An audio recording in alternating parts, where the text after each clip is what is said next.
Ya, salam, selamat pagi. Jumpa lagi dengan saya. Kita akan merenungkan satu bagian firman Tuhan di pagi hari ini dari Injil Matius 10 ayat yang ke-9 dan ayat yang ke-10. Demikian bunyi firman Tuhan. Janganlah kamu membawa emas atau perak atau tembaga dalam ikat pinggang. Jangan kamu membawa bekal dalam perjalanan. Janganlah kamu membawa baju dua behelai, kasut atau tongkat, sebab seorang pekerja patut mendapat upahnya. Demikian pembacaan firman Tuhan.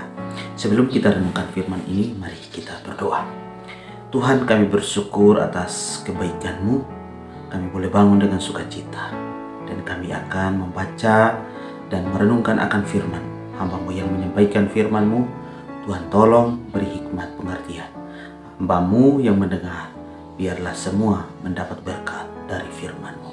Dalam Kristus Yesus, kami menyerahkan perenungan ini ke dalam tangan Tuhan. Amin. Ya, saudara yang diberkati oleh Tuhan, kalau kita perhatikan di bagian teks yang barusan kita baca, firman Tuhan sebenarnya berbicara terkait dengan Yesus mengutus ke-12 rasulnya. Saudara, kalau kita perhatikan sebenarnya memang tujuan Yesus memanggil para murid adalah untuk menjadikan mereka penjala manusia atau menjadi saksi Kristus. Kita lihat juga bahwa Yesus sudah mengajari mereka dalam berbagai hal.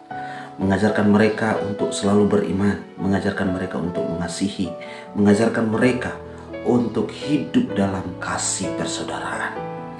Tapi kalau kita perhatikan di sini juga, Yesus mau mengajarkan satu hal.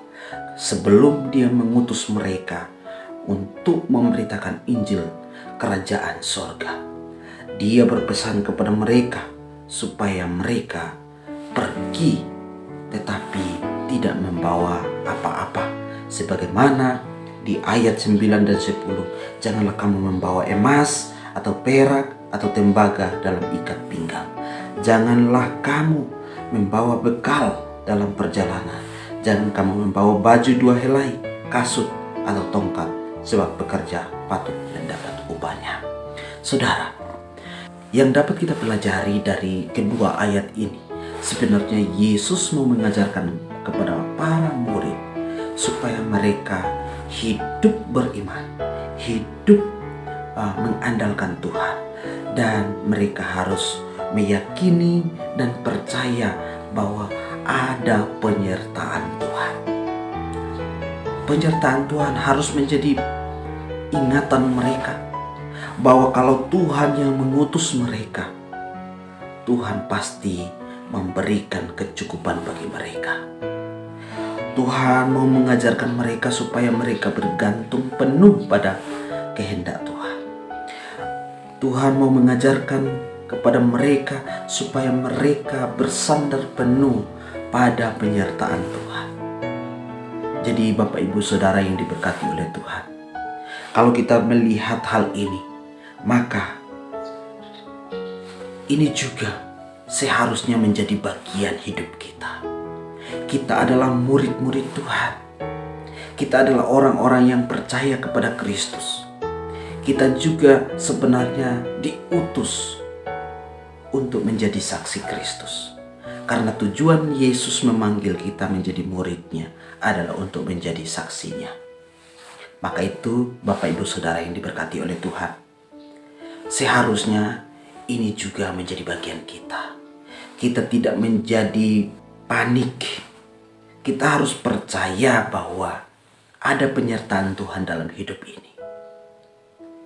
Tuhan akan selalu mencukupkan segala kebutuhan kita. Tuhan akan memberkati, menolong kita ketika kita sedang mengalami masalah. Maka itu kalau kita lihat di ayat-ayat terakhir ya di bagian ini, di ayat yang ke-29 dikatakan, bukankah burung pipit dijual 2 ekor seduit? Namun seekor pun daripadanya tidak akan jatuh ke bumi di luar kehendak Bapakmu. Dan kamu rambut kepalamu pun terhitung semuanya. Sebab itu janganlah kamu takut, karena kamu lebih berharga daripada banyak burung pipit. Memang dalam pemberitaan Injil terkadang kita menghadapi banyak masalah. Kita akan bisa saja dibunuh karena memberitakan Injil. Tapi ingat, Yesus berpesan bahwa kalau rambut saja dia menghitung dan semua rambut yang jatuh saja dia mengetahuinya, apalagi kita. Burung pipit saja jatuh pasti atas kehendaknya, apalagi kita lebih berharga. Maka itu Bapak Ibu Saudara yang diberkati oleh Tuhan, penyertaan Tuhan ada di dalam hidupmu. Di dalam masalahmu mungkin hari ini, percayalah bahwa ada jalan keluar bagi dirimu. Jika hari ini engkau sedang mengalami persoalan, sampaikanlah kepada Tuhan. Berdoa dan bersandar penuh kepada Tuhan. Minta pertolongan Tuhan. Karena ketika engkau meminta, maka Dia akan menjawab, saudara. Bapak Ibu Saudara yang diberkati oleh Tuhan, dalam hidup ini kita selalu menikmati penyertaan Tuhan, tapi kita terkadang melupakan akan hal itu. Maka hari ini saya mau ingatkan bahwa kalau Tuhan sudah berpesan seperti ini, ingat janjinya. Karena janjinya adalah setia dan janjinya adalah ya dan amin. Dia akan memberkati, itulah janjinya. Maka itu percayalah kepada Yesus sungguh-sungguh. Gantungkanlah hidupmu hanya kepada Tuhan dan tetap percaya akan janji-janji Tuhan. Tuhan Yesus memberkati. Amin. Mari kita berdoa. Tuhan, hamba-Mu sudah selesai berbicara. Biarlah firman hari ini menjadi bagian hidup kami. Kami terus dan meyakini bahwa penyertaan Tuhan terus menjadi bagian hidup kami. Dalam Kristus Yesus kami menyerahkan seluruh hidup kami ke dalam tangan Tuhan. Biarlah Tuhan yang memimpin menyertai. Dalam Kristus Yesus kami berdoa.